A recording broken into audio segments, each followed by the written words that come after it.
Jesu mina chu iti hi thei zi aham iti ga hi jing thei hi dem hi chikoi son thudo hi gel ngai zi e iti hi thei hi dem azi chu golte ho ama hunga lagau thinga ko na chu hung penga hi mi hi ma ko na peng hilova nunga thing sel khara ko hung penga hi nunga thing lagau thinga ko hung penga ama hunga anewa ko na thusimi bible tamta ki sunehin kum som thum hi zovin kum thum to bang juna atong be kirin mithi ekai thovin chatmo el bai ho zo se sudamin hi chi zovin avo ovin cross a khian be kidwin i ma cha chon sit na wang anei lo hi asu khil na zong amu de lavu thil khat wang asu khila agial pen chu hi le ama le ama chu pathian chapa akiti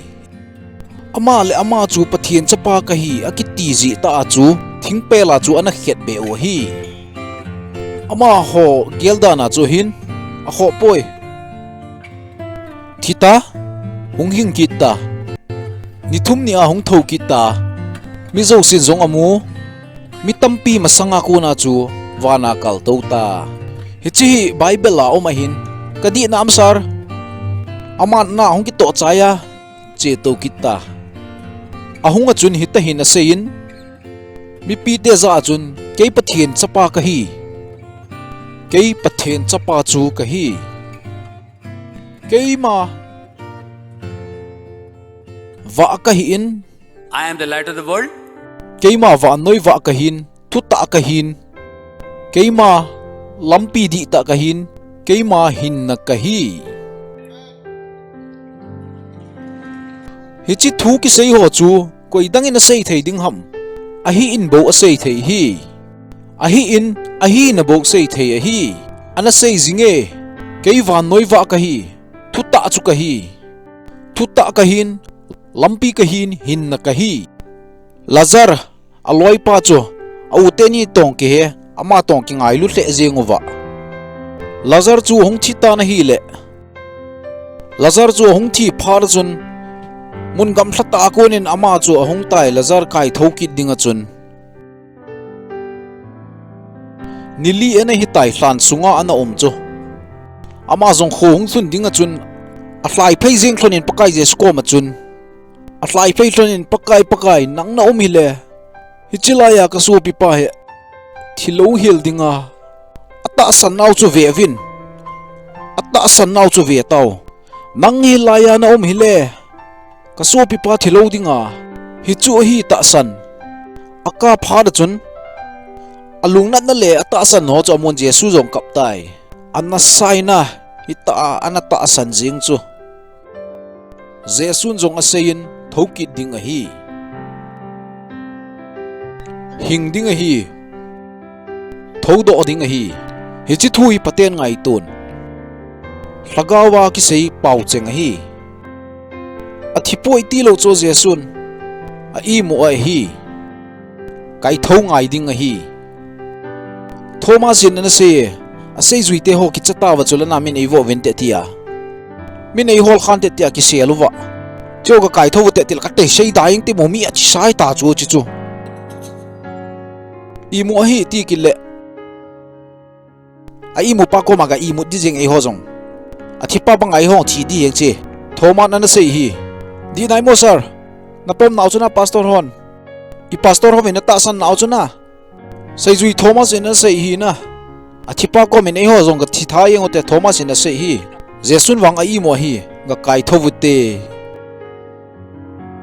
martha le mary zong hi ta hin pakai yesu ko ma hin ana sei ta vena nang no mele ka so pi pa thilo dinga thoding hi marthan zong adon budin henge thokin ni teng wang thoding a hi jesu na sei pin thokit na chu ke ka hi Hallelujah. thokit na chu ke ka hi hoya na ko yo cheuta aman jong adat mo tai a he ni li lang hi ta tu awang u yong u jing tan te acha che EPSO ding a hiat lo him jing hi chu mi zo si chu a che vin hi ta hin i ti mong mong sa thâu kít hen at iham kete Jesu chia sung ta do vana sangin apa ho tai Lazar ung thovin Lazar zong po do ta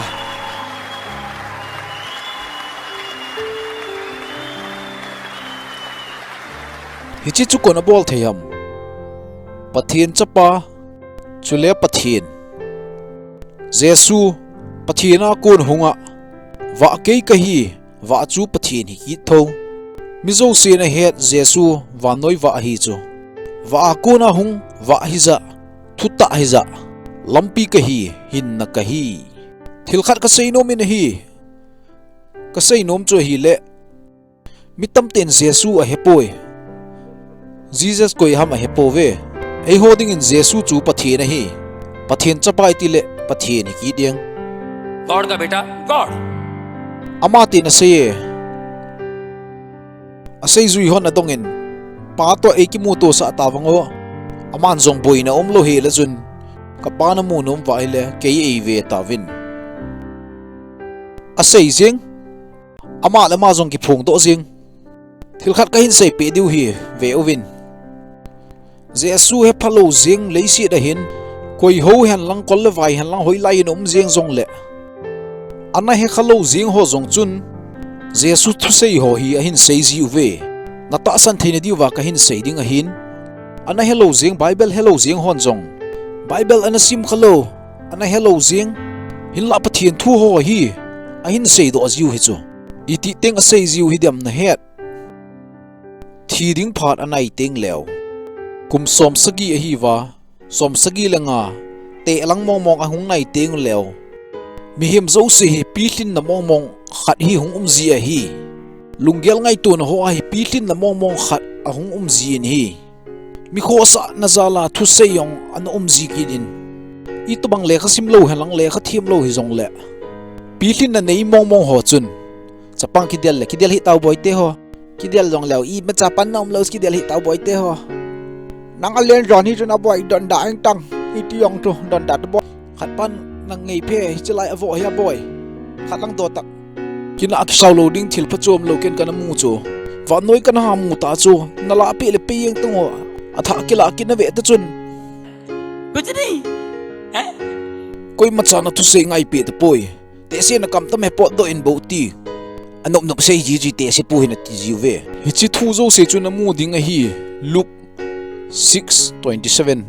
Luke bungup chang som ni le sagi na mel ma ngai lu na kiti love your enemies Luke bungup chang som ni le nga ko na som thum len ni cha no khona ver chun je su thu sei na mu di hi min na ngei phe khatlang abe le khatlang zong do pe zengin hi chi thu chu ko na zuyam min na sa Mahatma Gandhi zalian na a na lam kai pu je su thu sei ana ngai a hi na vo nom wala nei vo vin lang a hi wang ka gamu da hlavin anati sap kang te no do ding chu thu nom hiam je su thu sei chu ana zuyo hi hallelujah min Mahatma Gandhi thu sei hi sa ven a hi poi je su thu sei Bible a hi Bible a kun kila do hi chi chang ho chu i chana ma chu na pi hling a hi dem avon ho zong si yong anala do jeng min a sapa chun Gujarati mi ho hin achi na thep na sum ana pai ho chu ale kilam do ki te te hi chu hin la hi chi Gujarati mi pa chun